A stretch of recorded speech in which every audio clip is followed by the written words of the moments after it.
হাত পা মৃদু কাঁপতে থাকে। তার সাজানো গোছানো সংসার তিল তিল করে গড়েছে সবটা। দুটো বাচ্চা রয়েছে, যদি তাদের কোনো ক্ষতি করে দেয়। আর ভাবতে পারছে না ইমা বেগম। সে দৌড়ে চলে যায় তার কক্ষে। যাওয়ার সময় দেখতে পায় আদ্রিতাকে বাচ্চাদের সঙ্গে গল্প করছে। আজকেই তাদের সঙ্গে প্রথম আলাপ, অথচ দেখে মনে হচ্ছে কত বছরের আলাপ। ইমার ইচ্ছে হয় ওরা কি নিয়ে গল্প করছে সেটা শোনার, তাই দরজায় আড়ি পাতে। শুনতে পায় তার 11 বছরের মেয়ে আয়নার কথা। আদ্রিতা জবাব দিতে পারে না, গলা ধরে আসছে তার। ইচ্ছে করছে চিৎকার করে কাঁদতে এবং বলতে, আমার পাপা আমায় ভালোবাসেনি, আমার পাপা আমার মাকে বাঁচতে দেয়নি, আমার পাপা আমার সুন্দর জীবন নষ্ট করে তোদের বেস্ট পাপা হয়েছে, আমাকে ঠকিয়ে তোদের কাছে হিরো হয়েছে। কিন্তু বলতে পারে না। অ্যাবি বলো, তোমার পাপা তোমায় ভালোবাসে? আমার বাবা আমাকে ঘুম পাড়িয়ে দেয়, খাইয়ে দেয়, স্কুলে নিয়ে যায়, আমার মন খারাপ হলে বুকে নিয়ে গল্প শোনায়, আর আমাকে কেউ বকলে তাকে বকে দেয়। 5 বছরের বাচ্চা আরাফ বলে ওঠে। আদ্রিতা দীর্ঘশ্বাস ফেলে।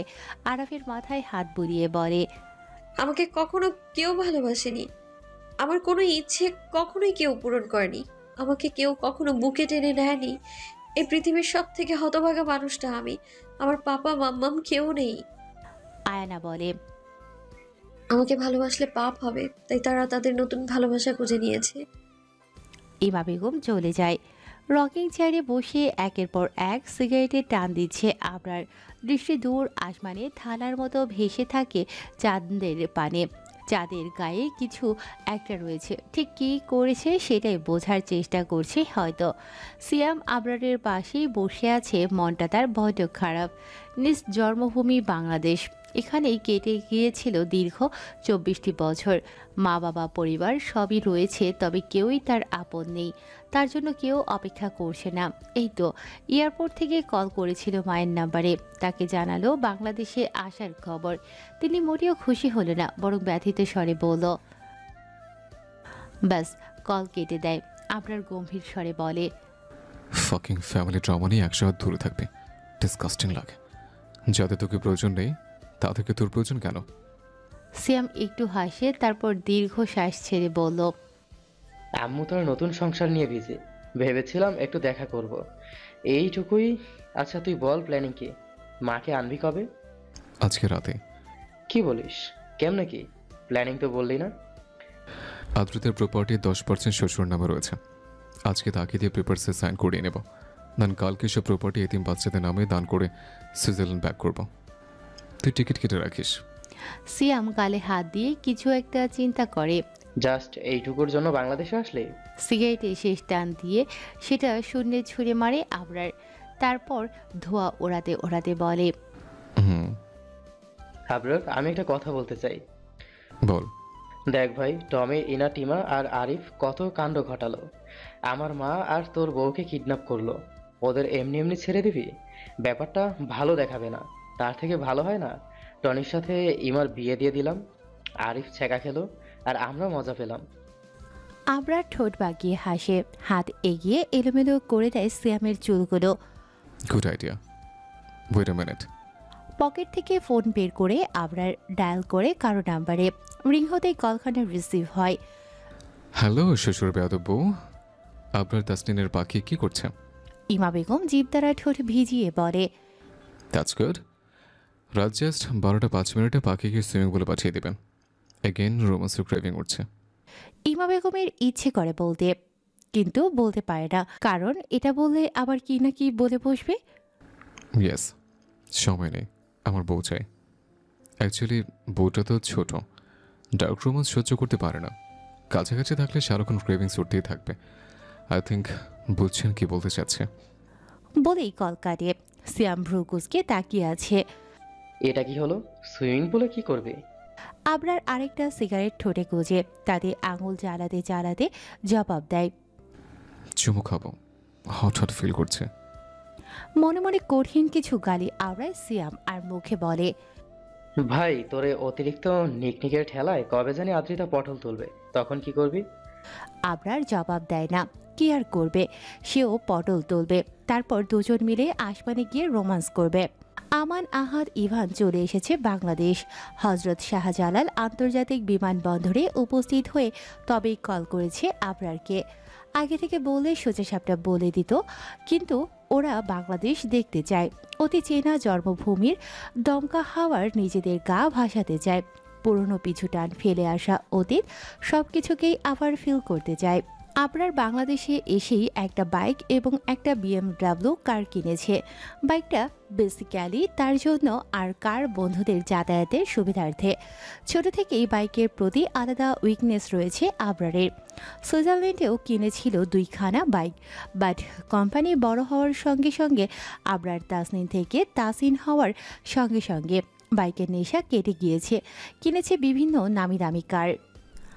চৌধুরী বাড়িতে ওঠেনি আবরার, কিনেছে একখানা বাংলো, সেখানেই বন্ধুদের নিয়ে থাকছে। বাংলাদেশের ওয়েদার আজকে ভীষণ কুল, সারাদিন বৃষ্টি পড়েছে, এখনও গুড়ি গুড়ি পড়ছে, দেখতে দারুণ লাগছে। আবরার রকিং চেয়ার দখল করে বসে আছে বালকনিতে, হাতে রয়েছে সিগারেট, গভীর মনোযোগে বৃষ্টি বিলাস করছে এবং সিগারেট ঠোঁটে চেপে ধোঁয়া ওড়াচ্ছে। পরনে সাদা রঙের শার্ট এবং কালো জিন্স। সিয়াম আবরারের পাশে বসে ফোনে মুভি দেখছে।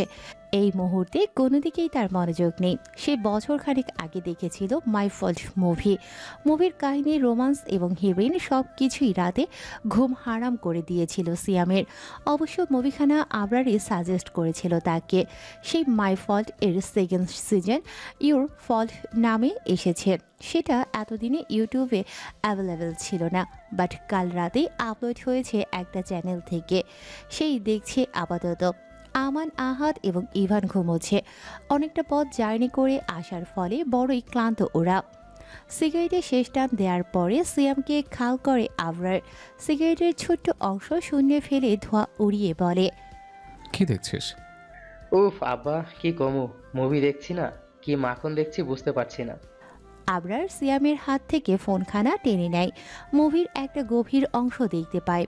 আবরার শুকনো ঢোক গিলে ফোঁস করে শ্বাস টানে। ফোনখানা ছুঁড়ে মারে সিয়ামের মুখ বরাবর, তারপর দাঁড়িয়ে পড়ে। সিয়াম ভ্রুকুচকে বলে, কোথায় যাচ্ছিস? আবরার শার্টের হাতা গোটাতে গোটাতে বলে, রোমান্টিক ওয়েদার, অ্যাডাল্ট গেমস না খেললে জমে? চতুর সিয়াম চট করে ধরে ফেলে আবরারের কথার মানে। চোখ দুটো চকচক করে ওঠে তার। ফোন বন্ধ করে পকেটে পুরে নেয়, তারপর নিজেও দাঁড়িয়ে পড়ে। ভাই, আমিও খেলতে চাই সেই গেমস। তো খেল না করছে। বলেই আবরার বড় বড় পা ফেলে চলে যায়। সিয়ামের হাসি মুখখানা চুপসে যায়, ঠোঁট ফেটে বেরিয়ে আসে কঠিন গালি। শালা, তুই অ্যাডাল্ট গেমস খেলিস আর লুডো গেমস খেলিস, আমি তোর সাথেই যাব, মুক্তি মিলবে না তোর। বৃষ্টিতে ভিজতে দারুণ লাগে আদ্রিতার। যখনই বৃষ্টি পড়বে তখনই তাকে ভিজতে হবে। মা কত বকে, তবুও সে বারণ শোনে না। আজকে মনের আকাশে মেঘ জমেছে, কান্নাগুলো বৃষ্টিতে রূপান্তরিত হয়ে ঝরে পড়তে চাইছে। মন বলছে, আদ্রিতা নেমে পড় বৃষ্টির মধ্যে, ভিজতে ভিজতে কেঁদে নি খানিকক্ষণ। আরেক মন বলছে, মনে রং লেগেছে তোর যে ভিজতে চাচ্ছিস। অনেকটা মনের দুরকম কথাবার্তায় বিরক্ত হয় আদ্রিতা, শোনে না কারো কথা। চুপচাপ দরজা করে বেরিয়ে আসে বাগানে। ছাউনি পার হতেই ঝমঝম বৃষ্টি ভিজিয়ে দেয় আদ্রিতার গোটা শরীর। সাদা রঙের টি শার্ট ভিজে একাকার হয়ে যায়। ধীর গতিতে পা বাড়ায় আদ্রিতা। সুইমিং পুলের পাশে এসে পা থামায়, দুহাত দুদিকে মেলে দিয়ে আসমান পানে তাকায় চোখ বন্ধ করে। চিৎকার করে বলে ওঠে, আবরার তাসনিন, আমি বাঁচতে পারছি না আপনাকে ছাড়া। আমার দম বন্ধ হয়ে আসছে, শ্বাস নিতে কষ্ট হচ্ছে আমার। সর্বক্ষণ মনে হয় সকল অভিমান ভেঙে ছুটে চলে যাই আমি আপনার কাছে, আপনার প্রশস্ত বুকে মাথা রেখে কলিজাখানা শান্ত করি, কিন্তু আমি পারছি না। কতদিন হয়ে গেল আমি আপনাকে দেখি না। একটু থামে আদ্রিতা, হাঁটু মুড়ে বসে পড়ে সুইমিং পুলের পানিতে পা ভিজিয়ে বিড়বিড় করে বলে, হয় আজকে আবরার তাসনিন আসুক, না হলে আমার মরণ হোক। এই যন্ত্রণা থেকে মুক্তি চাই আমি, একটু শান্তি পেতে চাই। কালো রঙের বাইকখানা নিয়ে একদম সুইমিং পুলের পাশে চলে আসে আবরার। অস্বস্তিময় প্রেয়সীকে দেখে বাইক থামায়, মাথা থেকে হেলমেট খুলে বাইকের হ্যান্ডেলে রাখে, তারপর নেমে পড়ে। বৃষ্টির শব্দ এবং নিজের ভাবনায় এতটাই ব্যস্ত ছিল আদ্রিতা যে বাইকের শব্দ শুনতে পায়নি। এই সুযোগটাই কাজে লাগায় আবরার। চুপি চুপি গিয়ে বসে পড়ে আদ্রিতার পাশে। অভিমানে টুম্বুর মুখখানার পানে এক পলক তাকিয়ে নজর দেয় ভেজা টি শার্টে। ঠোঁটের কোণে বাঁকা হাসি ফুটে ওঠে আবরারের। টি শার্ট ভেদ করে উন্মুক্ত কোমরে হাত ঢুকিয়ে দেয়, চমকায় আদ্রিতা। অতি দ্রুত পাশ ফিরে তাকায়। মুহূর্তেই ভয়গুলো আশ্চর্যে পরিণত হয়। আবরার এসেছে, নিশ্চয়ই এটা আদ্রিতার মনের ভুল, তাই কয়েকবার পলক ঝাপটায়। কিন্তু না, আবরার সরছে না। তাহলে কি মনের ভুল নয়? আবরার কি বুঝলো? সে মুখ এগিয়ে নিয়ে চুমু খায় আদ্রিতার শুকনো ওষ্ঠে। একটুখানি পিছিয়ে যেতে নেয় আদ্রিতা, তবে সেই সুযোগটা দেয় না আবরার। কৌশলে কোমর পেঁচিয়ে ধরে সাপের মতো নিচের দিকে টেনে নিয়ে হাসকি স্বরে বলে, মিস করছিলে পাখি? আদ্রিতা জবাব দেয় না বা আবরার জবাব দেওয়ার সুযোগ দেয় না আদ্রিতাকে। শূন্য তুলে সুইমিং পুলে নেমে পড়ে। আরিফ এবং ইমা বেগম ব্যালকনিতে দাঁড়িয়ে গল্প করছিল। তখনই তাদের নজর পড়ে সুইমিং পুলের পানে। আরিফ চোখ ঘুরিয়ে নিজ কক্ষে চলে যায়। ইমা বেগম দীর্ঘশ্বাস ফেলে বিড়বিড় করে বলে, অসভ্য ছেলে, প্লেনের ওয়াশরুম, এখন আবার আমার বাড়ির সুইমিং পুল। নেক্সট টাইম চাঁদে যাবে, আমি শিওর। আমার তো ইচ্ছে করছে এই ছেলেকে চাপকে ম্যানার শেখাতে। একটুও লজ্জার ছিটে ফুটা নেই, ছি। আরিফ ভেতর থেকে ডাকে, ইমা, এখনো এখানে দাঁড়িয়ে আছো কেন? আছো? ইমা বেগম রাগিয়ে ফুসতে ফুসতে ভেতরে যায়। তুমি কিছু বলছো না কেন? তোমার মেয়ে দিনকে দিন বেয়াদব হয়ে যাচ্ছে। আরিফ খাটে বসে ইমার মুখপানে তাকিয়ে বলে, ও কি করেছে? কি করেছে মানে? এই ছেলেকে প্রশ্রয় দিচ্ছে, এই ছেলের জন্য কেঁদে কুটে অস্থির হচ্ছে। আরিফ হাসি একটু, তারপর হতাশ স্বরে বলে, মেয়েটা বরাবরই ভালোবাসার পাগল। বাপ হয়ে আমি কোনোদিনও একটুও ভালোবাসতে পারিনি। ওর মাটাও চলে গেল অন্যের বাড়িতে। আশ্রিতার মতো বড় হয়েছে এই যে আমি। বহু বছর পরে ওকে নিজের কাছে এনে রাখছি শুধু সম্পত্তির জন্য। কালকে সাইন করে দিলেই টনির হাতে তুলে দেব। কি স্বার্থপর বাবা আমি। ইমা বিরক্ত হয়ে বলে, এসব আমায় বলার কারণ? এমনি বলছি, ওদের প্রাইভেসি দাও। ওই বেয়াদব ছেলেটা ছাড়া আমার মেয়েকে গোটা দুনিয়ার আর কেউ নিঃস্বার্থভাবে ভালোবাসেনি। ভাই, তোরা যাবি না? টি শার্ট বদলে শার্ট পরে গিয়েছে সিয়াম। হাতের ব্যান্ডেজ এখনও খোলা হয়নি। সেটার উপরে পলিথিন পেঁচিয়েছে যাতে না ভিজে যায়। ভাঙাচোরা একখানা হাতও জোগাড় করে ফেলেছে ইতোমধ্যেই। সবশেষে বাকি বন্ধুদের নিকটে এসে বলে, এই আবরার সুইমিং পুলে বাসর করবে আজকে, তোরা যাবি না? আমান আহাদ কম্বল মুড়ি দিয়ে শুয়ে ফোন দেখছে। ইভান কথা বলছে একটা মেয়ের সঙ্গে। কিছুক্ষণ আগেই রং নাম্বার থেকে মিস কল এসেছিল। দয়ালু ইভান কল ব্যাক করেছে। ধরেছে মিষ্টি কণ্ঠের এক কন্যা। সেই থেকে মেয়েটির নাম পরিচয় জানার উসিলায় কথা বলেই চলেছে। সিয়ামের কথা শুনে ইভান নাকমুখ কুঁচকে ফেলে।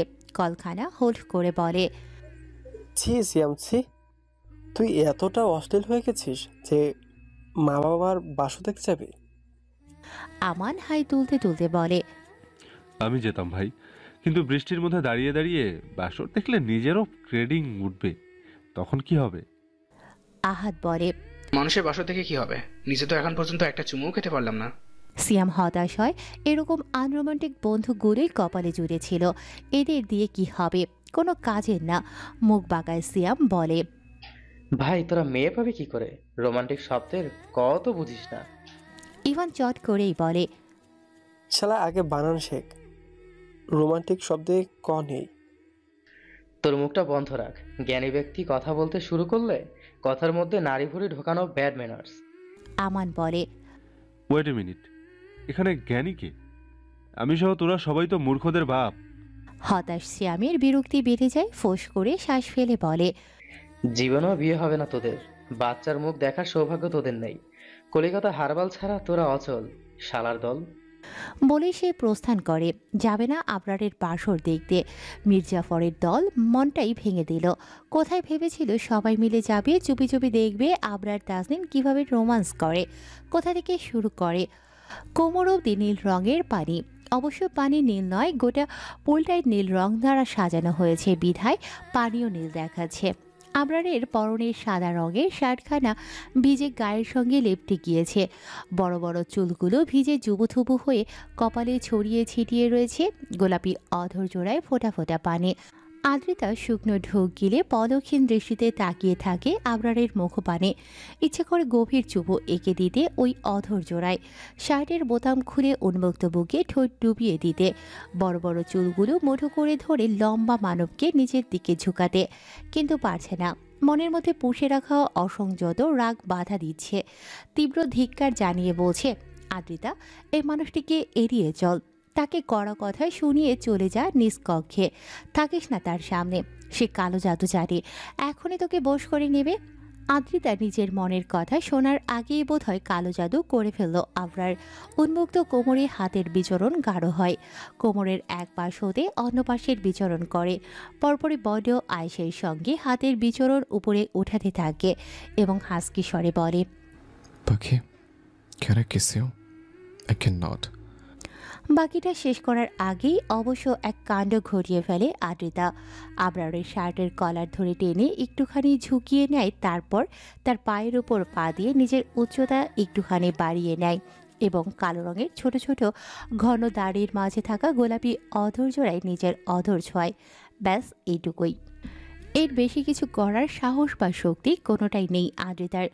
আবরার হাতের বাঁধন শক্ত করে আদ্রিতাকে শূন্যে তুলে নেয়, ফিসফিসিয়ে বলে, গুড জব পাখি, ডার্ক রোমান্স শিখেছো তাহলে। I am proud of you. Adrita লজ্জা পেল বোধ হয়, আখি পল্লব বন্ধ করে ফেলে, আরও একখানা টান দেয় আবরারের শার্টের কলারে। তারপর দুজন হারিয়ে যায় অধর সুধা পান করার এক অদ্ভুত শিহরণে। বৃষ্টির স্রোত বাড়তে থাকে, সেই সাথে বাড়তে থাকে আবরার আদ্রিতার প্রণয়ের গভীরতা। বরাবরই আবরার তাসনিন বেপরোয়া, কিন্তু আজকে আদ্রিতা চৌধুরী একটুও বেপরোয়া হয়ে উঠেছে। তাল মেলাচ্ছে প্রাণপ্রিয় স্বামীর পাগলামিতে। আবরার যখনই আদ্রিতার টপস খুলতে উদ্যত হয়, তখনই আদ্রিতা হুঁশে ফেরে। আতঙ্কিত নয়নে আবরারের পানে তাকিয়ে বলে, কেউ দেখে ফেলবে। বেপরোয়া আবরারের সেসব শোনার সময় নেই, সে নিজ কাজে মত্ত হতে উদ্যত। এই পর্যায়ে আদ্রিতা বলে, আমার রুমে চলুন প্লিজ, ওই তো রুম। আবরারের ভ্রু কুঁচকে তাকায় আদ্রিতার মুখপানে, তারপর শব্দ করে চুমু খায় ঠোঁটে। পরপরই কুলে তুলে নেয় রুমের দিকে পা বাড়িয়ে বলে, ওকে পাখি। একটু খুশি হয় আদ্রিতা, মাথা রাখে আবরারের বুকে। সুইমিং পুলের সাথেই আদ্রিতার কক্ষে ঢুকে পুনরায় বেপরোয়া হয় আবরার। আদ্রিতার নরম তুলতুলে খাটখানায় শুইয়ে দেয় আদ্রিতাকে, পরপরই নিজের শার্ট খুলে ফেলে এবং আদ্রিতার টপস এ হাত দেয়। আদ্রিতা নিজেও সাহায্য করে টপস খুলতে। তারপর আবরার তার পাখির ছোট্ট দেহখানায় নিজের রাজত্ব চালাতে থাকে বেপরোয়া ভঙ্গিমায়। ব্যথায় জর্জরিত আদ্রিতা আর্তনাদ করে উঠেছে বারংবার, কখনো দাঁতে দাঁত চেপে সহ্য করে নেয়ার চেষ্টা করছে। আবরার জোরে জোরে শ্বাস টানতে টানতে একটু থামে। আদ্রিতার ক্লান্ত মুখ পানে তাকিয়ে বলে, থেমে যাবো পাখি, ব্যথা পাচ্ছ? আদ্রিতা আবরারের চুলের ভাঁজে হাত দিয়ে আশকারা দেয়। বৃষ্টির স্রোত কমে এসেছে, সেই সাথে ক্লান্ত দুটো মানুষ একে অপরের সঙ্গে লেপ্টে শুয়ে আছে। এতক্ষণ যেখানে ঘূর্ণিঝড় চলছিল, এখন সেখানে নীরবতা চলছে। আদ্রিতা আবরারের চুলের ভাঁজে হাত বুলাতে বুলাতে বলে, আবার আমি কখনোই আম্মু আব্বুকে একসাথে সুখে থাকতে দেখিনি, সংসার করতে দেখিনি সুখে। এক টেবিলে বসে খাবার খাইনি, কখনোই তিনজন একসাথে ঘুরতে যায়নি। এগুলো আমার অপূর্ণ ইচ্ছা, কিন্তু এখানে আসার পর ইচ্ছেগুলো পূরণ হয়ে গিয়েছে আমার। আব্বু ভীষণ ভালো আছে, ওই আন্টি আর তার বাচ্চাদের সঙ্গে কি সুন্দর সময় কাটায়, দেখতে ভীষণ ভালো লাগে। আবরার শুনল কি কথা? সে আদ্রিতার বুকে ছোট ছোট চুমু দিয়ে ভরিয়ে দিতে থাকে। আদ্রিতা পুনরায় আবার বলে ওঠে, ওদের কিছু করবে না আপনার, আমি মাফ করে দিয়েছি, আপনিও মাফ করুন। এবার আবরার জবাব দেয়, নো চান্স, আবরার তাসনিন মাফ করতে জানে না। আদ্রিতা আবরারের দুগালে হাত রেখে বলে, ওদের ছেড়ে দিন আপনার, আপনি শুধু শুধু ধ্বংস করতে জানেন, গড়তে জানেন না। আমার কাছে আসতে হলে তো ক্ষমা করতে হবে আপনাকে। আবরার উঠে পড়ে, ফ্লোর হতে নিজের শার্ট খুঁজে সেটা গায়ে জড়িয়ে বলে, আমি আবরার তাসনিন সব জ্ঞানে তোকে ছেড়ে দিলাম, না তোর পিছু নিব আর না তোর কাছে আসবো। আজকের পর থেকে তুই শুধু আমার ধ্বংসলীলা দেখবি, আমাকে দেখার সৌভাগ্য তোর হবে না। চলে যায় আবরার। একবারও পেছনে ফিরে তাকায় না, আদ্রিতাও ডাকে না, শুধু দেখতে থাকে তার চলে যাওয়া। মনের দুঃখে বৃষ্টির মধ্যে বসে আছে সিয়াম। জীবনটা কেমন ছেঁড়া কাগজের মতো হয়ে গেছে, কেউ মূল্য দেয় না। দুঃখে কাঁদতে ইচ্ছে করে তার, কিন্তু চোখ দুটোও বেইমানি করে, পানি আসে না। হঠাৎ সিয়ামের নজর পড়ে পাশের বিল্ডিংয়ে একটা মেয়েকে দেখা যাচ্ছে। মেয়েটার মুখখানা বড্ড পরিচিত। ইশারা তাসমিন তার নাম, সিয়ামের ফেসবুক ফ্রেন্ড। ইশারার পাশে আরও একটা মেয়ে দাঁড়িয়ে দাঁড়িয়ে ফোনে কথা বলছে। মুহূর্তে সিয়ামের মুড ভালো হয়ে যায়, চটজলদি উঠে পড়ে, দৌড়ে রুমে যায়। দেখে ইভান এখনও কথা বলছে, দুয়ে দুয়ে চার মিলিয়ে ফেলে এবং বলে, ইভান, তুই যার কথা বলছিস সেই মেয়েটাকে আমি চিনি ভাই। মুহূর্তেই ফোনখানা মিউট করে ইভান আমান আহাদও মনোযোগ দিয়েছে সিয়ামের পানে। দোস্ত, তোরা দেখতে চাইলে তাড়াতাড়ি আয়। বলে সিয়াম আবারও নিজের জায়গায় চলে যায়, আর পেছন পেছন 3 বলদও দৌড় দেয়। ইভান কল কেটেছে, মেয়েটাও কান থেকে ফোন নামিয়েছে। ভীষণ সুন্দর দেখতে মেয়েটা। ইভান আবার কল করে, মেয়েটা আবার ফোন কানে নেয়। তার মানে এই মেয়ে ইভানের সাথে এতক্ষণ যাবৎ কথা বলছে। আমান দীর্ঘশ্বাস ফেলে বলে, ভাই, তোদের দুই পরিবার ওখানে, আমাদের পরি কোথায়? আহাদ হতাশার স্বরে বলে, মনে হয় জন্ম নিতে ভুলে গেছে। 4 জনই ভিজে জুবুথুবু হয়ে গিয়েছে। এখনই আবরার চলে আসে, বাইক থামিয়ে হেলমেট ছুঁড়ে মারে শূন্যে। বাইক ফেলে বড় বড় পা ফেলে বাড়িতে ঢোকে। ইভান, আমান, আহাদ এবং সিয়াম 4 জনই আবরারের কাছে আসে। কিছু জিজ্ঞেস করার সাহস পায় না। আহাদ বলে, আমাদের তো জামা কাপড় নেই, এখন পরবো কি ভাই? আমান থাপ্পড় মারে সিয়ামের পিঠে। শালা ভেজালি, এবার কি করব? সিয়াম ইনোসেন্ট ফেস করে বলে, আমরাই তো থাকি না একদিন উইদাউট ড্রেস আপে। আবরার নিজের ওয়ালেট সিয়ামের দিকে ছুঁড়ে দিয়ে বলে, 20 মিনিটের ড্রেস চাই আমার। আমান বলে, তুই যা সিয়ামের সাথে, তোর তো বাইক আছে। আবরার কি মনে করে বলে, ওকে, লেটস গো। বলেই পা বাড়ায়। সিয়ামও পেছন পেছন যায়। মেন রোডে উঠতেই সিয়াম বলে, ভাই, রাত 1টা বাজে, এখন শপিং মল খোলা থাকবে না। Any idea? তুই 5 মিনিট দাঁড়া, আমি এই বাড়ি থেকে জামা কাপড় চুরি করে নিয়ে আসছি। আবরার ভ্রু কুঁচকে তাকায়। সিয়াম আবার বলে, এইটা ছাড়া উপায় নেই ভাই, তুই দাঁড়া একটু। বলে সিয়াম দৌড়ে চলে যায়। দেয়াল টপকে বাড়ির ভেতরে ঢুকে পড়ে। উদ্দেশ্য ইশারার কক্ষে গিয়ে তার সাথে একটু আলাপ করবে, কিন্তু ব্যালকনিতে বেয়ে যে রুমে ঢুকতে পারে সেই রুমে কেউ ছিল না। ছোট্ট একটা আলমারি আছে, তাতে পাজামা, পাঞ্জাবি, শাড়ি, ব্লাউজ এবং ম্যাক্সি খুঁজে পায়। অসহায় সিয়াম উপায় না পেয়ে সেগুলো নিয়েই ফিরে আসে। শপিং করে এনেছিস? সিয়াম এবং আবরারকে দেখে বলে ওঠে আমান। ইভান এবং আহাদ তোয়ালে জড়িয়ে দাঁড়িয়ে আছে। সিয়ামের হাতে কতগুলো শপিং ব্যাগ। সে নিজের জন্য একটা রেখে বাকিগুলো ওদের দিয়ে দেয়। আবরার ইতোমধ্যেই ঢুকে পড়েছে ওয়াশরুমে। সিয়াম এখানেই শার্ট খুলে বড় সাইজের শার্টখানা পরে নেয় এবং জিন্স খুলতে খুলতে ব্যালকনিতে যায়। আমান, ইভান এবং আহাদ নিজেদের শপিং ব্যাগ খুলে দেখে তাতে শাড়ি, ব্লাউজ, পেটিকোট, মিক্সি এবং 3 পিস রয়েছে। ইভান চটজল দিয়ে 3 পিস খানা নিয়ে নেয়, সে এটাই পরবে। আহাদ মিক্সি নেয়। আমানের ভাগে পড়েছে শাড়ি। বিরক্ত আমান দাঁতে দাঁত চেপে বলে, ওই শালা সিয়াম এগুলো এনেছিস কেন? সিয়াম ব্যালকনি থেকেই জবাব দেয়, ওরে শালার ঘরের সুমন্তি, এত রাতে শপিং মল খোলা নেই, পাশের বিল্ডিং থেকে চুরি করে এনেছি। অগত্যা ওরা এসবই পরে নেয়। আবরার ওয়াশরুম থেকে বের হয়। তার পরনে সাদা পাঞ্জাবি এবং সাদা লুঙ্গি। লুঙ্গির উপরে বেল্ট বেঁধেছে যাতে খুলে না যায়। সিয়াম পরেছে সাদা লুঙ্গি এবং কালো শার্ট। বাকিদের বাড়ি 3 পিস মিক্সি পরা শেষ। সিয়াম ব্যালকনি থেকে রুমে আসে। ওদের দেখে বড় বড় নয়নে তাকিয়ে থাকে। আমানের ডিপজলের একখানা গান মনে পড়ে। আহা, ছোটবেলায় নাসরিন এবং ডিপজল অসাধারণ নাচের সঙ্গে গানখানার লিপসিং করছিল। সে শাড়ির আঁচল হাতে প্যাঁচাতে প্যাঁচাতে আবরারের দিকে এগোতে থাকে, সেই সাথে গাইতে থাকে, ওরে আমার লুঙ্গিওয়ালা, লুঙ্গিটা তোর ভালো, পাঞ্জাবিটা ডকলা সাদা, তুই যে বড় কালো। সঙ্গে সঙ্গে সিয়াম আমানের শাড়ির আঁচল ধরে বলে, এত রস তোর এই অন্তরে, শেষ হবে না খাইয়া ওই কুতকুতি মাইয়া। ইভান এবং আহাদ এবার এগিয়ে আসে।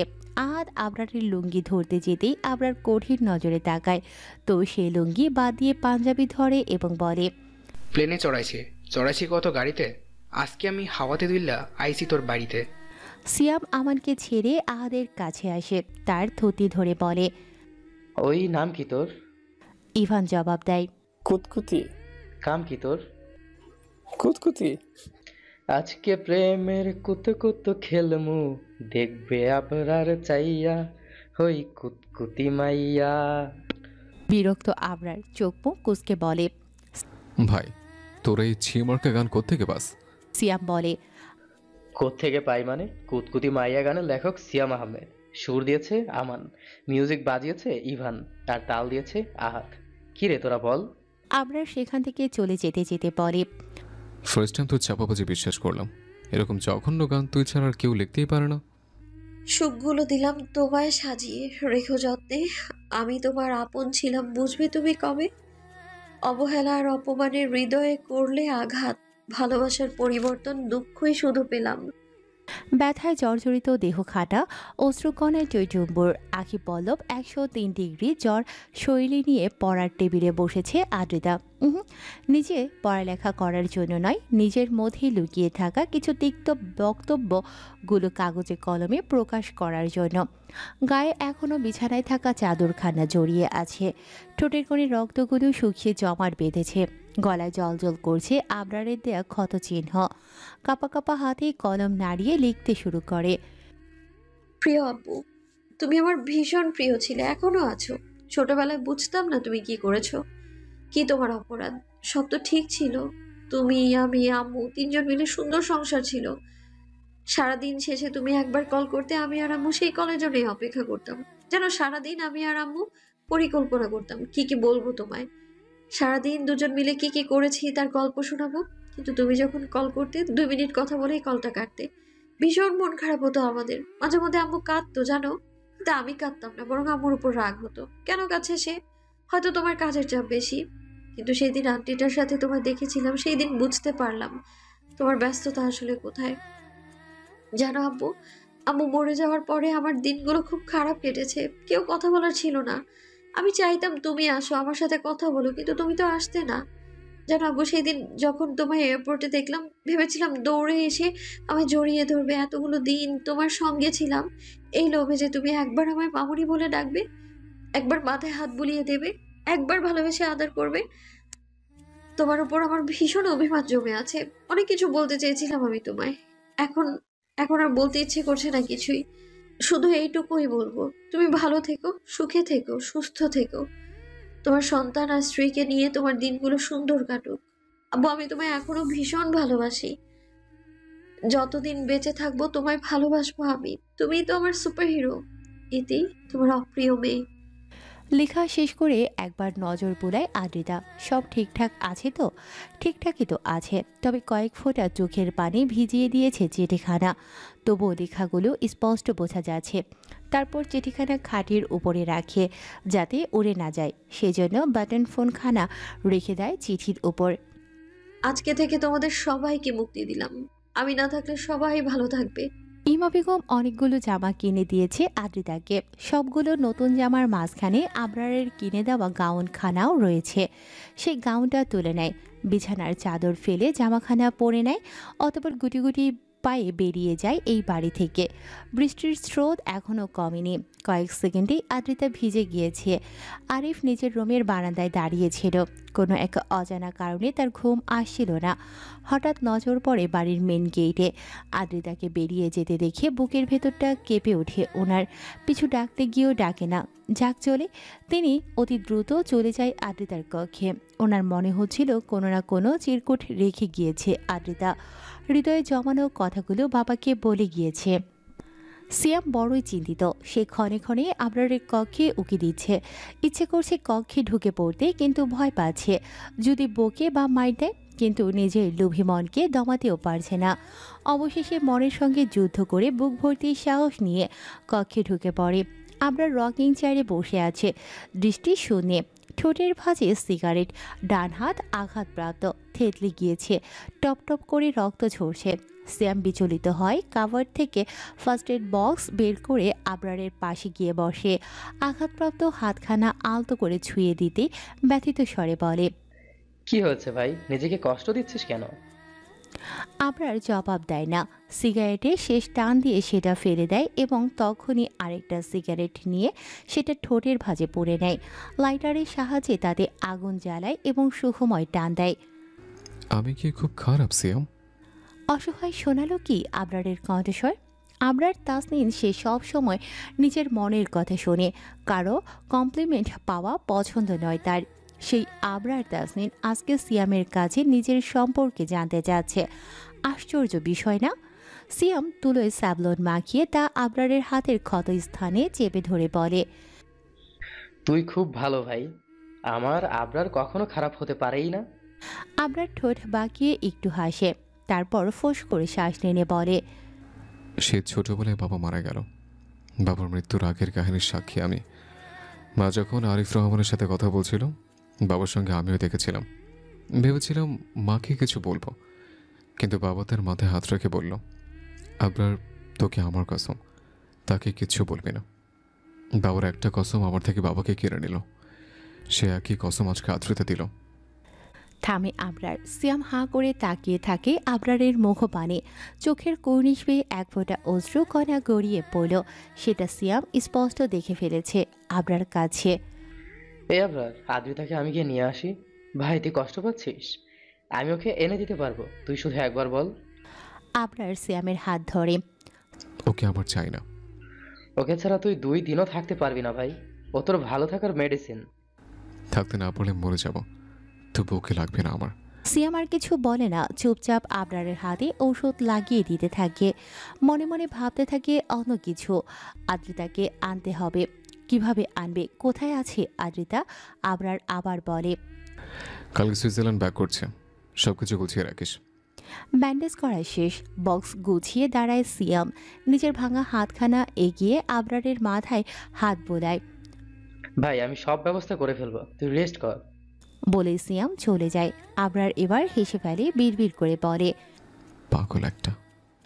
আমান আহাদকে ঘুম থেকে ডেকে তোলে সিয়াম এবং 3 বন্ধু মিলে তখনই বেরিয়ে পড়ে আদ্রিতাকে খুঁজতে। আবরারের খেয়াল রাখার জন্য ইভানকে রেখে যায়, পই পই করে বলে, কুমিরের মতো না ঘুমিয়ে আবরারকে চোখে চোখে রাখবি। বৃষ্টি কমেছে শেষ রাতের দিকে। কমেছে বলতে একদমই নাই হয়ে গিয়েছে। এতক্ষণ আসমান কালো মেঘে ঢেকেছিল, কিন্তু এখন 2-1টা তারা ফুটেছে। থালার মতো বিশাল চাঁদ পূর্ব দিকে ঢলে পড়েছে। চারদিকে শ্রুতি মধুর সুরে ভেসে আসে আজানের শব্দ। আদ্রিতা হাঁটছে, মাথা নিচু করে বিরতিহীন হেঁটেই চলেছে। কোথায় যাচ্ছে, কেন যাচ্ছে জানা নেই তার। শুধু এইটুকু জানে চলে যেতে হবে বহু দূরে, অতি প্রিয় মানুষের নিকটে আর ফেরা যাবে না। নিজেকে বাঁচিয়ে রাখতে হবে নিজের দায়িত্বে। কারো ঘাড়ে বোঝা হওয়া চলবে না। জামাকাপড় ভিজে জুবুথুবু হয়ে আছে, চুল হতে টপ টপ করে পানি পড়ছে। ভোরের শীতল বাতাসে শরীর কাঁপিয়ে তুলছে। ভাইয়া গাড়ি থামাও জলদি। ইশারা এবং আসিফ হাসপাতাল থেকে বাসায় ফিরেছিল। বৃষ্টির কারণে আটকে পড়েছিল হাসপাতালে। বৃষ্টি কমতেই বাড়ির উদ্দেশ্যে রওনা হয়েছে। হঠাৎ করে ইশারা একটা মেয়েকে দেখতে পায়, এলো পাথারি হাঁটছে। আসিফ গাড়ি থামায়, বিরক্তিতে চোখ মুখ কুঁচকে তাকায় ইশারার পানে। শুধায়, কি হয় তোর? সবসময় বিরক্ত কেন করিস? ইশারা হাতের আঙ্গুলের সাহায্যে রাস্তার পানে দেখায়। ল্যাম্পপোস্টের আলোতে একটা মেয়েকে স্পষ্ট দেখা যাচ্ছে। আসিফের মুখ ফসকে বেরিয়ে আসে। আদ্রিতা এখানে? ইশারা ভ্রু কুঁচকায়। তুই চিনিস ওকে? জবাব দেয় না আসিফ। অতি দ্রুত সিট বেল্ট খুলে নেমে পড়ে গাড়ি থেকে। বড় বড় পা ফেলে এগিয়ে যায় আদ্রিতার নিকট। ইশারাও আসিফকে ফলো করে। আদ্রিতা তুমি এখানে কেন? পরিচিত কণ্ঠস্বর শুনে থামে আদ্রিতা, ঘাড় ঘুরিয়ে পেছনে তাকায়।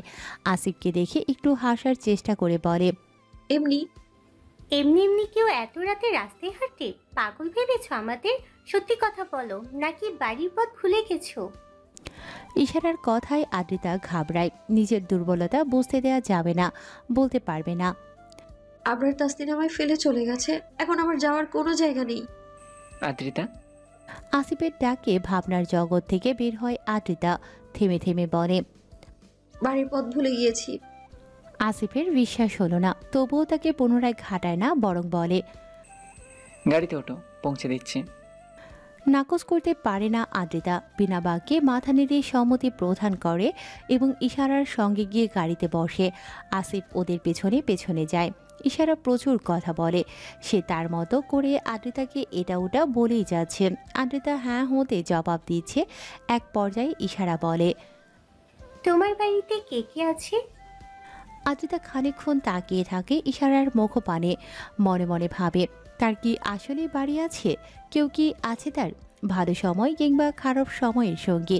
কেউ কি আছে যে তাকে ভালোবাসে, বুকে আগলে রাখে, মন খারাপের সঙ্গ দেয়? না, অনেক ভেবেও কাউকে খুঁজে পায় না আদ্রিতা। আঁখি পল্লবে অশ্রু জমে, আনমনে বলে ওঠে, আমার কেউ নেই, কখনোই কেউ ছিল না, কেউ ভালোবাসেনি আমায়, কেউ কখনো বুকে জড়িয়ে বলেনি আমি তো আছি। প্রচন্ড মন খারাপে কেউ পাশে বসে বলেনি সব ঠিক হয়ে যাবে। একাকিত্বে কেউ কখনোই সঙ্গ দেয়নি। পৃথিবীর কোনো মানুষই সুখী নয়, সবারই কম বেশি দুঃখ রয়েছে, কিন্তু আমার কম বেশি নয়, আমার পুরোটাই দুঃখ। আমি এক হতভাগা নারী যে সারা জীবন ভালোবাসা খুঁজে বেড়ালে কিন্তু পৃথিবীর বুকে একটুও ভালোবাসা পেল না। ইশারা অবাক নয়নে তাকিয়ে থাকে আদ্রিতার মুখপানে। চমকেছে বেশ। আসিফের বুকের ভেতরটা কেঁপে ওঠে। সিয়াম, আমান, আহাদ এবং ইভান পাগলের মতো খুঁজে চলেছে আদ্রিতাকে। তাদের কানে খবর পৌঁছে গিয়েছে যে আদ্রিতা আরিফের বাড়ি থেকে বেরিয়েছে। সেই থেকে ওরা খুঁজছে। চারজন চারদিকে ছড়িয়ে পড়েছে, চোখে মুখে আতঙ্কের ছাপ। আদ্রিতা হারিয়ে গেলে কি হবে? আবরার মুখে যাই বলুক, কিন্তু ওরা জানে এই মেয়েকে হারিয়ে গেলে আবরার তাসনিন বাঁচবে না, কিছুতেই বাঁচবে না। ভোরের আলো প্রায় ফুটে উঠেছে, এখনও আদ্রিতাকে খুঁজে পায়নি ওরা। হতাশ সিয়ামের কান্না পাচ্ছে। হাঁটু মুড়ে বসে পড়ে রাস্তার মাঝে। তখনই দেখতে পায় টনি এবং ইমা রাস্তার পাশে থাকা আইসক্রিমের দোকানের পাশে দাঁড়িয়ে কিছু একটা নিয়ে আলোচনা করছে। তখনই সিয়ামের মাথায় একখানা আইডিয়া চলে আসে। যাদের জন্য আজকে আদ্রিতা আবরারের সঙ্গে নেই তাদের একটু সাজা দেওয়াই যায়। ভাবতে ভাবতেই কল করে বাকি বন্ধুদের। আবরারকেও টেক্সট দিতে ভোলে না। তারপর চার বন্ধু জড়ো হয়ে পা টিপে টিপে এগিয়ে যায় আইসক্রিম দোকানের সামনে। গিয়ে চারজন গলা ফাটিয়ে চিৎকার করে ওঠে, হায় আল্লাহ, এইখানে দুজন বুড়া মানুষ প্রীতি করতেছে। কে কোথায় আছেন তাড়াতাড়ি এগিয়ে আসেন। দেখেছেন আমার মতো যুবকদের ছক্কা মেরে কিভাবে রাস্তার মধ্যেই ডাক রোমান্স করা শুরু করেছে। বলতে বলতে আহাত গিয়ে টনিকে ধরে, আমান ইমাকে। সিয়াম ওদের থামিয়ে নিজে কবিতার সুরে বলে, ছি ছি ছি, এক পা গেছে কবরে, তবু আপনাদের ভাটা পড়েনি যৌবনে। এই জন্যই কবিগুরু বলেছিলেন, ওহে বৎস সিয়াম, একযোগ আসিবে দেখিস, 60 বছর বুড়িও সাজিবে জোয়ান। করবে তারা রং ঢং রাস্তাঘাটের মধ্যে, তুই বাছা অ্যাকশন নিস তাদের বিরুদ্ধে। কবিতা শুনে বাকিরা বলে, বাহ বাহ, কি সুন্দর কবিতা। তোমরা কি করছো এসব? রেপুটেশন নষ্ট হয়ে যাবে আমার। ইমা বলে। সিয়াম জবাব দেওয়ার সুযোগ পায় না। তারই মধ্যে আশেপাশের যত বাড়ি ছিল সব বাড়ির লোকজন জড়ো হয় এবং তাদেরকে আমান সুন্দর করে বোঝায়। আমরা মর্নিং ওয়াক করতে বেরিয়েছিলাম, তখন দেখি ওনারা দুজন এই দোকানের পাশে, ছি বলতেও পারছি না আমি, ওই আর কি কালা রোমান্স করছিল উইদাউট ড্রেস আপে। সকলে ছি ছি করতে থাকে। ইমা এবং টনির কোনো কথাই শোনে না। একজন মুরব্বী সিয়ামের থেকে ইমার স্বামীর নাম্বার নেয় এবং তাকে কল দেয়। বলে সকাল 10টায় এই এলাকায় কাউন্সিলিংয়ে সালিশি বসানো হবে, সেখানে যেন তিনি উপস্থিত থাকে। আরে বুঝতে পারে না ঠিক কিসের সালিশি বসবে আর তাকেই বা কেন ডাকা হলো। ইমা সিয়ামের মুখপানে তাকিয়ে আছে, যেন চোখ দিয়ে জ্বালিয়ে দিবে। এটা দেখে সিয়াম মুস্কি হাসেন, আমানের কাঁধে হাত রেখে বলে, বুঝলি বন্ধু, তোর ক্রাশ নার্গিস আপার একখানা গান আমার ঠোঁট ফেটে বেরিয়ে আসছে। চল শালা একসাথেই গাই। ধইরা নিয়া বইরা দিল বেগুন আমার থলিতে, আর যাব না বেগুন তুলিতে, ও সিয়াম রে এইবারের মতো মাপ কইরা দে। আসিফ, ইশারা এবং আদ্রিতা দাঁড়িয়ে আছে চৌধুরী বাড়ির মূল ফটকে। আদ্রিতার বুক কাঁপছে, কলিং বেল বাজাতেই ইচ্ছে করছে না। ইশারা বড়ই অধৈর্য ব্যক্তি, তাই সেই কলিং বেল বাজায় এবং সাথে সাথে দরজা খুলে যায়। দরজার সামনে থাকা ব্যক্তিটিকে দেখে আদ্রিতা চমকায়। এটা কি হলো? এই মানুষটির মুখোমুখি তো হতে চায়নি আদ্রিতা, তার থেকে দূরে সরতে চেয়েছিল। যে মানুষটার মুখোমুখি হতে হবে বলে বাবার বাড়ি থেকে চোরের মতো পালিয়ে আসলো, সেই মানুষটারই মুখোমুখি হতে হলো আদ্রিতাকে। বুকের ভেতরটা অসম্ভব কাঁপছে। পাশে আসিফ আদনান দাঁড়িয়ে আছে। মানুষটা বোধহয় রেগে গেল, এবার আদ্রিতাকে মারবে বকবে। আসিফকেও কয়েকটা কড়া কথা শোনাতে ভুলবে না। পুনরায় রেগে যাবে লোকটা, তার অভিমান গাঢ় হবে, ভুল বুঝবে তাকে। আশ্চর্য যে কয়েক ঘন্টা আগেও মনে মনে প্রতিজ্ঞা করল আমরা তাসনিনের প্রতি দুর্বলতা আর রাখবো না। আমি আজকের পর থেকে তার কথাও আর ভাববো না। মুখোমুখি হলেও এড়িয়ে চলবো। সে যতটা আঘাত করেছে আমায়, তার থেকেও দ্বিগুণ আঘাত আমি তাকে করব। কিন্তু এই মুহূর্তে আবরার তাসনিনের আঘাতের কথা মন থেকে উড়ে গিয়েছে। মন শুধু বলছে সে কি আসিফকে দেখে ভুল বুঝল। আবরারের চোখে চোখ রেখে কতক্ষণ যাবৎ উল্টোপাল্টা ভেবে চলেছে জানা নেই আদ্রিতার। তবে আতিয়া বেগম এগিয়ে এসে যখনই বলে ওঠে, তখনই ভাবনা থেকে বের হয়, চোখ জোড়া নামিয়ে নেয়, এদিক ওদিক দৃষ্টি ফিরিয়ে বলে, মা এখনই আসলাম। তোর সাথে ওরা কারা? বাকিটা বলার আগেই ইশারা বলে ওঠে, আন্টি আমাদের চিনবেন না, রাস্তায় কাঁপতে কাঁপতে হাঁটছিল। ভাইয়া আর আমি বাড়িতে পৌঁছে দিলাম।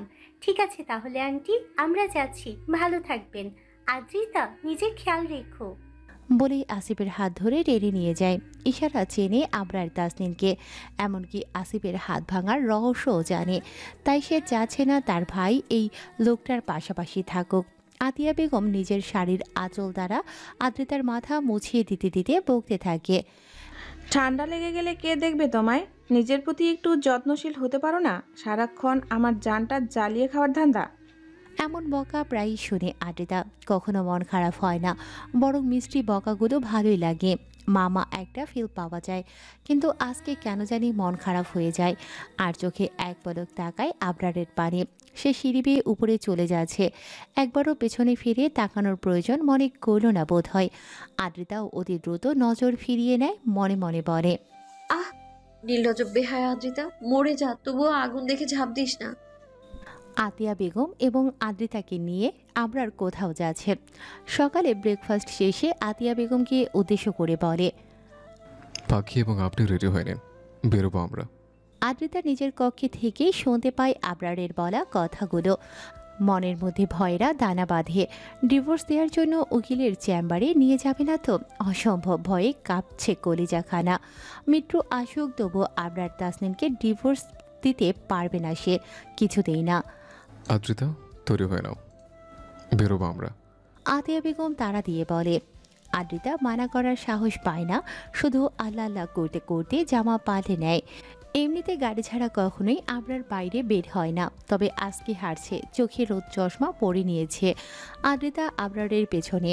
আতিয়া বেগম আহাদের সাথে গল্প করতে করতে যাচ্ছে। হঠাৎ করে আদ্রিতার নজর পড়ে রাস্তার পাশে থাকা হলুদ রঙের ছোট্ট ফুলের পানে। স্কুল বোধহয় এটা। উঁচু বিল্ডিংয়ের পাশে সুন্দর ফুল গাছ, তাতে হলুদ রঙের ছোট ছোট ফুল ফুটে আছে। আদ্রিতার বড্ড ইচ্ছে করে একখানা ফুল ছিঁড়তে, কিন্তু সাহস পায় না, কেননা সেখানে দারোয়ান বসে আছে। দেখলে নিশ্চয়ই বকবে, মনটা খারাপ হয় তার। ফুলের পান থেকে নজর ফেরাতে যেতেই দেখতে পায় আবরার তাসনিন খুবই যত্ন সহকারে একটা ফুল ছিঁড়ে নিল এবং ফুলটা আদ্রিতার পানে এগিয়ে দেয়। মনে মনে বেশ খুশি হয় আদ্রিতা। ঠোঁটের কোণের হাসি লুকিয়ে ফুলটা হাতে নেয় এবং সমান তালে হাঁটতে থাকে আবরারের সঙ্গে পা মিলিয়ে। টনি এবং ইমা পাশাপাশি বসে আছে, তাদের মূলত বসিয়ে রাখা হয়েছে। অনেক মুরব্বীরা তাদের ঘিরে বসে আছে। সিয়াম ইমার পায়ের কাছে মোড়া টেনে বসে আছে, মানে টনির সাথে বিয়ে না দেওয়া পর্যন্ত এখান থেকে নড়বে না, এটাই তার প্রতিজ্ঞা। আরিফ তার 2 বাচ্চা নিয়ে উপস্থিত হয়েছে, এক কোনায় দাঁড়িয়ে আছে। বিচার কার্যক্রম শুরু হবে, কিন্তু আমান হতে দিচ্ছে না। আবরার আসবে, তারপরই যা হওয়ার হবে। তারই মধ্যে আহাদ এবং আতিয়া চলে এসেছে। পেছনে দেখা যাচ্ছে আদ্রিতা এবং আবরার আসে। এবার আমান অনুমতি দেয়। একজন মুরব্বী আরিফের পানে তাকিয়ে বলে। আরিফ এক পলক তাকায় ইমার মুখপানে, পরপরই নজর ফিরিয়ে নেয়। আদ্রিতা সব কথা শুনে আবরারের মুখপানে তাকিয়ে আছে, কেননা সে বুঝে গিয়েছে এসব আবরারের কারসাজি। আরেকজন মুরব্বী বলে ওঠে, আপনার বউ আপনার সঙ্গে সুখী না, সে এই লোকটার সঙ্গে থাকতে চাই। সিয়াম বলে, চাচ্চু এটা কবিতা সুরে বলতে হয়।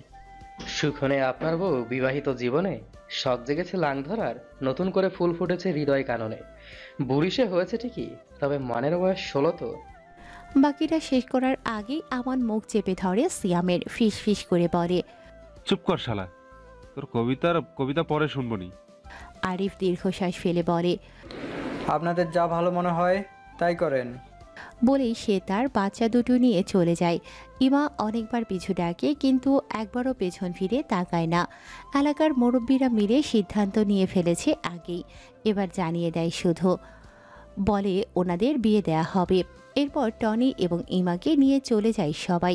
সিয়াম মুক্ত পাখির মতো উচ্চস্বরে গিয়ে ওঠে, লাফা লাফা লাফা লাফা লারে লাফালা, বন্ধুরে তোর মুখের হাসি লাগে রে ভালা, বন্ধুরে তোরে নিয়ে সুখের ওই সাগরে ভাসাবো প্রেমেরও ভেলা।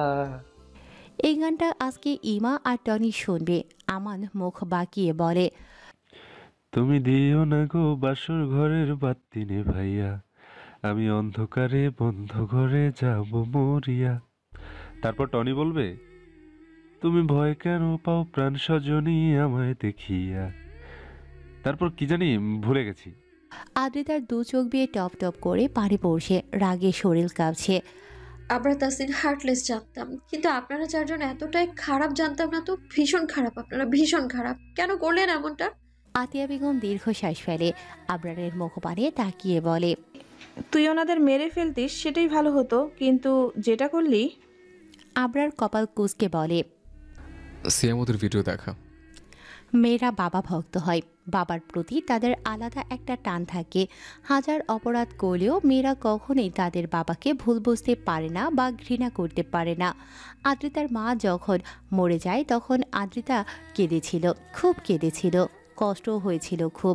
কিন্তু আজকে বাবার অসহায় মুখখানা দেখে তার থেকেও বেশি কষ্ট হচ্ছে। নিজেকে অসহায় মনে হচ্ছে, চিৎকার করে কাঁদতে ইচ্ছে করছে। পৃথিবীর সব কিছুর বিনিময়ে হলেও বাবার হাসি মুখটা দেখতে ইচ্ছে করছে। আদ্রিতা নিজের চোখে দেখেছে বাবা ঠিক কতটা ভালোবাসতো ইমাকে, কিভাবে যত্নে আগলে রাখত। আজকে সেই ভালোবাসার মানুষটি অন্য কারো হয়ে গেল, ঠিক কতটা কষ্ট হচ্ছে তার। বাবা কাঁদছে নিশ্চয়। আচ্ছা, মা মারা যাওয়ার সময় কেঁদেছিল, কষ্ট হয়েছিল তার? হয়তো না, কারণ আদ্রিতা তাকে কাঁদতে দেখেনি, বরং চোখ মুখ উজ্জ্বল ছিল। অপছন্দের মানুষ মারা গেলে কান্না পায় না। আদ্রিতা, খাবি আয়। আতিয়া বেগম ডাকছে উচ্চস্বরে। অন্য সময় হলে দৌড়ে চলে যেত সে, কিন্তু এখন যেতে ইচ্ছে করছে না। আতিয়া বেগম খাবার টেবিলে সাজানো শেষ করতেই আবরার বাড়িতে ঢোকে, হাতে কয়েকটা শপিং ব্যাগ। আতিয়া বেগম আঁচলে হাত মুছতে মুছতে আবরারের দিকে এগিয়ে যায়, ছেলের চোখে চোখ রেখে বলে, আবরার, তুই এমনটা কেন করলি? এমনি। আমার তার সাথে সম্পর্ক আছে এমনটা ভেবেছিস? আবরার কপাল কুঁচকে বলে। আবরার মায়ের মুখপানে তাকিয়ে থাকে কিছু মুহূর্ত। অনেকদিন পরে এতটা মনোযোগ দিয়ে দেখছে সে মাকে। ইচ্ছে করছে অনেক কথা শুনিয়ে দিতে, কিন্তু বিবেক বাধা দিচ্ছে, চিলিয়ে বলছে, আবরার, মাকে অসম্মান করিস না, সে তোকে জন্ম দিয়েছে। ফোঁস করে শ্বাস টানে আবরার মাকে পাশ কাটিয়ে চলে যেতে নেয়। আতিয়া বেগম পুনরায় বলে, আদ্রিতাকে নিয়ে কি ভেবেছিস, কি করবি? আমি কিন্তু ওকে তোর সাথে যেতে দেব না, এক ফোঁটাও ভরসা করি না তোকে। আদ্রিতা না তাবরিতা চিনে না তাকে। বলেই চলে যায় আবরার। আতিয়া বেগম কপাল কুঁচকে তাকিয়ে থাকে ছেলের যাওয়ার পানে। চেনে না আদ্রিতাকে, এ কেমন কথা? এই ছেলেকে জন্ম দিল, এখন পর্যন্ত মনোভাব বুঝতে পারল না। কি বলে কি করে আল্লাহ জানে। আদ্রিতাও আবরারের বলা কথাখানা শুনতে পায়। দুঃখ হয় না, বরং রাগ হয়। চিনেই না তাকে, বাহ ভালোই। আদ্রিতাও এবার থেকে চিনবে না আবরার না তাবরার। কে এই আবরার তাসিন? কোথাকার কোন বাল? সিয়াম, আমান, আহাদ বাসরঘর সাজিয়ে ফেলেছে। টনিকে হাত পা বেঁধে বসিয়ে রেখেছে রুমের এক কোনায়। বাধার কারণও আছে, টনি এখানে থাকতে চাচ্ছে না। সে এখনই সুইজারল্যান্ড ফিরে যাবে, কিন্তু বাসর না করিয়ে টনিকে ছাড়া ঠিক হবে না, কখনোই না। তাই তো সিয়াম আমান মিলে হাত পা বেঁধে নিয়ে এসেছে আবরারের কেনা ফ্ল্যাটে। আরও দুটো মহিলা এনে ইমাকে তাদের সাথে পাঠিয়েছে পার্লারে। বাসর করবে আর একটু সাজবে না, তা কি করে হয়? খাটের মাঝখানে গোলাপের পাপড়ি দিয়ে টনি প্লাস ইমা লেখা শেষ করতেই আমান গেয়ে ওঠে, শোনা বন্ধু, তুই আমারে ভূতা দাও দিয়া কাইটালা, পেরিতের কথা দিয়া যাইতা ধইরা মাইরালা। সিয়াম তাল মিলিয়ে বলে, ইমার কচি গাছে 2 লাউ ধইরাছে, এতদিন যত্নে রেখেছিল টনি খাবে বলে। ইভান বলে, ভাই তোরা ভুলে যাচ্ছিস ওনারা আমাদের মায়ের বয়সী, এমনটা করা ঠিক হচ্ছে না। সিয়াম হামি তুলে বলে, বাল আমার বাল কয়, চুপ কর শালা। ইমা আমার আফার বয়সী, আর টনি দুলা ভাইয়ের। টনি বলে, তোরা ভালো করছিস না আমার সাথে, এর মাসুল দিতে হবে, ছাড়বো না তোদের। আমান বলে, ছাড়িয়েন না, ধরে রাখবেন শক্ত করে।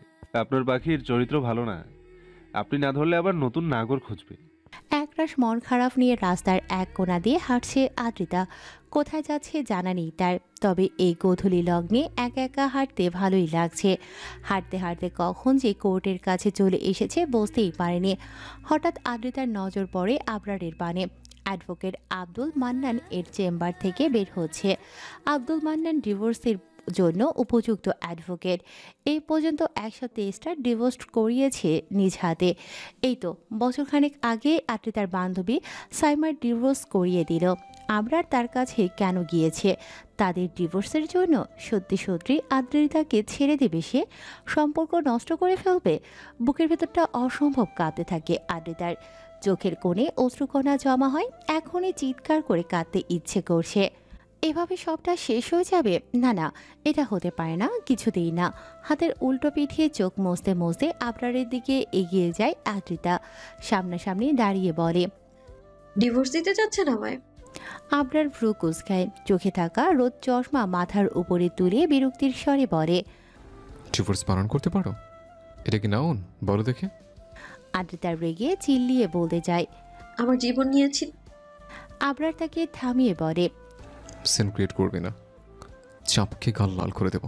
ইডিয়েট, চুপচাপ গাড়িতে বসো। শেষের কথাটা শান্ত স্বরেই বলে এবং গাড়ির দরজা খুলে বসার ইশারা করে। আদ্রিতা চুপচাপ বসে পড়ে। গাড়ি চলছে আপন গতিতে। আবরার স্টিয়ারিং শক্ত করে চেপে ধরে অপর হাতে একটা সিগারেট মুখে পুড়ে নেয়। লাইটারের সাহায্যে তাতে আগুন জ্বালিয়ে মনের সুখে টানতে থাকে। আদ্রিতা মনোযোগ দিয়ে দেখতে থাকে আবরারকে। উনি সিগারেট খায়? কই, আগে তো দেখেনি। অবশ্য দেখবেই বা কীভাবে? আবরার তাসনিন কি তার সর্বক্ষণ তার সঙ্গে থাকতো? তাকে কি আর সব কথা বলতো না? আবরার তাসনিন সম্পর্কে আদ্রিতা ঠিক ততটাই জানে যতটা আর 5টা মানুষ জানে। কাছের মানুষটা যতটা জানে ততটা জানার অধিকার হয়তো তার নেই। এসব ভাবনার মাঝে একটা কথা মাথায় আসে আদ্রিতার। আচ্ছা, আবরার কি তাকে কখনোই ভালোবাসেনি? কখনোই কি আপন ভাবেনি?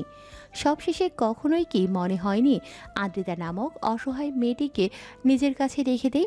আমি ছাড়া তার কেউ নেই। আমায় কখনো ভালোবেসেছিলেন আবরার? আদ্রিতার এহেম প্রশ্নে বিরক্ত হয় আবরার তাসনিন। কপাল কুঁচকে ঠোঁটের ভাজে সিগারেট টান দেয়। নাক মুখ দিয়ে ধোঁয়া ওড়াতে ওড়াতে বলে, হোয়াট ইজ লাভ? কীভাবে ভালোবাসতে হয়? আই থিঙ্ক হাজব্যান্ড ওয়াইফের রোম্যান্স করাকে ভালোবাসা বলে। সে তোমায় কতটা ভালোবাসে বুঝে নাও। সোজা প্রশ্নের সোজা উত্তর আবরার দেবে না এটা জানতো আদ্রিতা। তবে এতটা বাঁকা উত্তরও আশা করেনি। দীর্ঘশ্বাস ফেলে আদ্রিতা। গাড়ির সিটে মাথা ঠেকিয়ে বলে, আমাদের ডিভোর্স হওয়াই দরকার। এমন অসুস্থ সম্পর্ক বয়ে নিয়ে যাওয়ার কোনো মানেই হয় না। ভালোই সিদ্ধান্ত নিয়েছেন আপনি। আবরার তাসনিন বড়ই মায়া মেশানো সুরে বলে, পাখি, ডিভোর্স ভীষণ বাজে একটা শব্দ। পরকীয়া, ডিভোর্স, ধোঁকা এসব পছন্দ নয় আমার। নেক্সট টাইম কখনো মুখে আনবে না। কালকে আদ্রিতার জন্মদিন। জন্মদিন নিয়ে প্রতিটা মানুষেরই আলাদা উৎসাহ থাকে। গোটা 364 দিন মন খারাপ, দুঃখ, আক্ষেপ, আফসোস নিয়ে কাটলেও এই একটা দিনে তারা প্রাণ খুলে হাসার চেষ্টা করে। আদ্রিতাও সেই দলের একজন। প্রতি বছর নিজের জন্মদিনে রাত ঠিক 12টার সময় ব্যালকনিতে গিয়ে দাঁড়ায়। বিশেষ কেউ ছিল না তার যে ঠিক 12টায় হ্যাপি বার্থডে বলবে বা একটা ছোট্ট কেক এনে তাকে দেবে। ওই বেলা গড়ালে মা শুকনো মুখে একটু হ্যাপি বার্থডে আওড়াতো, আর দিদি আপু, তিহান ভাইয়া ছোটোখাটো গিফট দিত। এই যেমন একটা কলম বক্স, জ্যামিতি বক্স, টিফিন বক্স, এই যা। আবার কখনো কখনো বাবা কল দিয়ে বার্থডে উইশ করতো, কিছু টাকা পাঠাতো। ব্যাস, আদ্রিতার জাঁকজমকপূর্ণ জন্মদিন এভাবেই কেটেছে সব সময়। আদ্রিতা, কোথায় তুমি? রান্না করতে হবে তো। মাইন্ডটাকে ভাবনার জগৎ থেকে বের হয় আদ্রিতা। আসমানে জল করতে থাকে হাজারো তারাদের দিকে তাকিয়ে কখন যে চোখের কোণে অশ্রুকণা জমে গিয়েছে খেয়ালই করেনি। ডান হাতের উল্টো পিঠে চোখের পানি মুছে রুম থেকে বের হয় সে। বাড়িতে মা সে এবং আবরারের 4 বন্ধু ছাড়া আর কেউ নেই। কিচেনে যেতেই দেখতে পায় সিয়াম কিছু একটা করছে লুকিয়ে লুকিয়ে। আদ্রিতা কপাল কুঁচকায়, ধীর গতিতে পা বাড়িয়ে এগিয়ে যায়, কান এগিয়ে শোনার চেষ্টা করে। সিয়াম ফিস করে কাউকে কলে বলছে। ইশারা, চলো মিট করি আমরা। ওপাশ থেকে ইশারা কি বলে শোনা যায় না, তবে আদ্রিতার পেছন থেকে 3 ইডিয়ট বলে ওঠে, ইশারা মিট করিও না ভুলেও, সিয়ামের কিন্তু এনার্জি নেই, তার মেইন পয়েন্ট দুর্বল। যে ভয়ে কিচেনে লুকিয়েছিল সিয়াম, সেই ভয়টাই দৌড়ে চলে এসেছে তার কাছে। বিরক্তিতে চোখ মুখ কুঁচকে ফেলে সিয়াম। আদ্রিতা এক কোণায় গিয়ে দাঁড়ায়। আমান আবারও বলে ওঠে, ডাক্তার দেখিয়েছি বুঝলে ইশারা। ডাক্তার দুঃখে কাঁদতে কাঁদতে বলল, এই মেশিনের তেল শেষ, আর চলবে না। সিয়াম কলখানা কাটতে গিয়ে লাউড স্পিকারে দিয়ে ফেলে। ওপাশ থেকে ইশারা বলে, তেল কিভাবে শেষ হলো? উচ্চস্বরে হেসে ওঠে ইভান, আমান আর আহাদ। হাসি নিয়ন্ত্রণে এনে আহাদ বলতে যায়, আমি ডিটেলসে বলছি। বাকিটা শেষ করার আগে সিয়াম কল কাটে। রাগী দৃষ্টিতে বন্ধুদের পানে তাকিয়ে কবিতার স্বরে বলে ওঠে, বন্ধু নামের কলঙ্ক তোরা, আমারই ভাই কপাল পোড়া। কোন দুঃখে পেয়েছিলাম তোদের, নষ্ট করে দিলি আমার পীড়িতের স্বাদের। আমান সিয়ামের পিঠ চাপকে বলে, কি সুন্দর কবিতা, আরো বলতে থাক, শুনতে ভালো লাগছে। সিয়াম বলে না, মুখ বাগিয়ে চলে যায়। বেচারা সবসময় ইশারার সামনে তার প্রেস্টিজ পাঞ্চার হয়ে যায়। এই মুখ কী করে দেখাবে মেয়েটাকে। রাত 11টা বেজে 40 মিনিট। আজকে সারাদিনে আবরার তাজনিনকে দেখেনি আদ্রিতা। কোথায় গেছে জানা নেই। সিয়াম, আমান, আহাদ, ইভান ওরা তো সারাদিন বাড়িতেই ছিল না শুধু ওই একটা মানুষ। মা তার পছন্দের সব খাবার রান্না করে অপেক্ষা করছিল। অবশ্যই এখনও অপেক্ষা করছে, তবে আদ্রিতা জানে সে আসবে না। তার কাছে ইমোশন, টাইমিং, ভালোবাসা এসবের কোনো ভ্যালু নেই। বড্ড পাষাণ এবং হার্টলেস মানুষ কিনা। এসব ভাবতে ভাবতে ব্যালকনিতে গিয়ে দাঁড়ায় আদ্রিতা। আজকে আসমানে চাঁদ নেই। রাস্তায় থাকা ল্যাম্পপোস্টগুলো জ্বলছে না, যেন তারাও আজকে চাঁদের মতো লুকিয়ে পড়েছে। আমাবস্যা নেমেছে তাদের জীবনেও। আদ্রিতা ঘুটঘুটে কালো রঙের আসমান পানে তাকিয়ে বিড়বিড় করে বলে ওঠে, ওহে চাঁদ, আমার ব্যক্তিগত চাঁদকে বলে দিও আমি তাকে অসম্ভব ভালোবাসি। সে যেন আমায় ভুলে না যায়। মনের কোণে কিংবা জীবনের শেষ পৃষ্ঠায় এক লাইনে যত্নে সাজিয়ে রাখে। আমি আগাছার ন্যায় সেই এক কোণায় অতি সুন্দর ফুল হয়ে তার বুক পকেটে থেকে যাব অবহেলা সহ্য করে। তখনই একটা শব্দ হয়। কিসের শব্দ? আদ্রিতা আসমান থেকে দৃষ্টি ফেরায়। আশেপাশে তাকিয়ে শব্দের উৎস খুঁজতে থাকে। তখনই চারপাশে লাইট জ্বলে ওঠে। লাইট নয়, মিটিমিটি তারা এবং বিশাল বড় সাইজের একটা বাঁকা চাঁদ। আসমানে ভেসে উঠেছে ইংরেজি বর্ণ দিয়ে সাজানো লেখা, হ্যাপি বার্থডে পাখি। আদ্রিতা আশ্চর্য হয়। 2 হাতে মুখ চেপে ধরে তখনই আরেকটি চমক দেখতে পায়। ব্যালকনি থেকে কিছুটা দূরে বিশাল সাইজের মনিটরে ভেসে উঠেছে আদ্রিতার ছোট থেকে বড় হওয়ার ফটোগুলো। 1 মান্থস, 2 মান্থস, 3 মান্থস, মানে জন্ম থেকে বেড়ে ওঠা অবধি সকল মাসের ফটো। মিউজিক বেজে ওঠে, তুহি তো জান্নাত মেরি, তুহি মেরা জনো, তুহি তো মান্নাত মেরি, তুহি রুকা সুকো, তুহি आँखियों के ठंडक, तू ही दिल के दस्तक, और कुछ ना जानो मैं बस इतना ही जानो। এখানেই শেষ নয়। হঠাৎ করে আদ্রিতার সামনে আসে আবরার। হাঁটু মুড়ে বসে পড়ে। হাতে লাল রঙের একটা বক্স, তাতে ডায়মন্ডের রিং। সেটা আদ্রিতার পানে এগিয়ে দিয়ে বলে ওঠে, ভালোবাসা কাকে বলে আমি জানি না, আর যদি ভালো থাকার নাম ভালোবাসা হয় তাহলে আমি তোমাকে প্রতি মুহূর্তে ভালোবাসি পাখি। I love you. আদ্রিতা ঠিকঠাক শুনতে পেল না বোধ হয়। আবরার তাকে আই লাভ ইউ বলল নাকি ভুল শুনল। আদ্রিতা মায়া মায়া নয়নে তাকিয়ে থাকে আবরারের মুখপানে। মানে সে আবার শুনতে চায় আবরার ঠিক কি বলল। কি বলেন? আবরার দাঁড়িয়ে পড়ে। বক্স থেকে রিং খুলে আদ্রিতার হাতে পরিয়ে দিয়ে কোমর জড়িয়ে ধরে। ঘাড়ে মুখ গুজে বলে, Will you be intimate with me? You're looking so hot. I cannot control myself. Adrita ধাক্কা দিয়ে নিজের থেকে সরিয়ে দেয় আবরারকে। চোখ পাকিয়ে বলে, অশুভ নির্লজ্জ বেহায়া হাতি কোথাকার, প্রপোজটাও ঠিকঠাক করতে জানে না। I hate you. রাগে হাত পা কাঁপছে টনির। ফুল সাজানো খাটে বসে আছে দাঁতে দাঁত চেপে, হাতে ফোন। সুইজারল্যান্ড থেকে তার বউ হাজারবার কল করে যাচ্ছে, মেয়ে ভয়েস মেসেজ পাঠাচ্ছে, কিন্তু তাদের মেসেজের উত্তর দিচ্ছে না। দেবে কী করে? কিভাবে বলবে আমি আবার বিয়ে করেছি? ইমা বেশ মরেই আছে। আপাতত ড্রেসিং টেবিলের সামনে দাঁড়িয়ে চুলের ক্লিপ খুলছে আর গুনগুন করে গান গাইছে, যেন মনের রং লেগেছে। টনির ইমাকেও বিরক্ত লাগছে, ইচ্ছে করছে ঘাড় ধরে রুম থেকে বের করে দিতে, কিন্তু শয়তান ছেলেগুলো বাইরে থেকে দরজা লক করে চলে গেছে। টনি বিড়বিড় করে বলে, তোদের আমি ছাড়বো না, এক একটাকে নরক দেখিয়ে ছাড়বো। ইমার নজর পড়ে টনির দিকে, তার থতমত মুখখানা দেখে বলে, কি ব্যাপার মিস্টার টনি, এত আপসেট দেখাচ্ছে যে? টনি ইমার দিকে না তাকিয়ে জবাব দেয়, তুমি গাড়ে জুটলে আপসেট হব না। ইমা বাঁকা হাসে এবং বলে, ভালোই হলো, এত টাকা পয়সা আপনার একটা বউ খেয়ে শেষ করতে পারতো না। টনি জবাব দেয় না। মূল কথা, এই মহিলার সাথে কথা বাড়াতে চাচ্ছে না। ঠান্ডা মাথায় প্ল্যানিং সাজাতে হবে, তার জন্য ঘুম প্রয়োজন। মাথাটা বড্ড ব্যথা করছে, ঘুমোলে রিল্যাক্স লাগবে। তারপর আবার কাল সকাল 7টায় ফ্লাইটে সুইজারল্যান্ডে যাবে। আবরার এবং তার বন্ধুদের যা করার সুইজারল্যান্ড গিয়েই করবে, জীবনটা শেষ করে দেবে ওদের। এসব ভাবতে ভাবতেই খাটের মাঝখানে উঠে পড়ে সে। বালিশে মাথা রাখবে ঠিক তখনই খাট ভেঙে পড়ে যায়। সেকেন্ডের মধ্যেই ঘটে যায় ঘটনা। কোমরে বেশ ব্যথা পায় টনি, চোখ মুখ খিচিয়ে বন্ধ করে ফেলে। ইমা বড় বড় চোখ করে তাকায়, কি হলো এটা? সে এগিয়ে যায়, টনির দিকে হাত বাড়িয়ে বলে, এ বাবা, কিভাবে পড়লেন? টনি ইমার হাত ধরে না, বরং একা একাই উঠে পড়ে। সে বুঝেও যায় এসব সিয়ামদের কারসাজি। এই দৃশ্যখানা ল্যাপটপের স্ক্রিনে দেখে চার বন্ধু হাসতে হাসতে গড়াগড়ি খেতে থাকে। যাক, প্ল্যানিং সাকসেসফুল। সিয়াম বলে, বাসর রাতে ভাঙিলে খাট, পড়িল বর ঢুমুর করে। বউ বলে উঠল, কি হলো তোমার, পড়িলে কি করে? এমন প্রশ্ন শুনিয়া বর হাসিল লাজুক হাসি।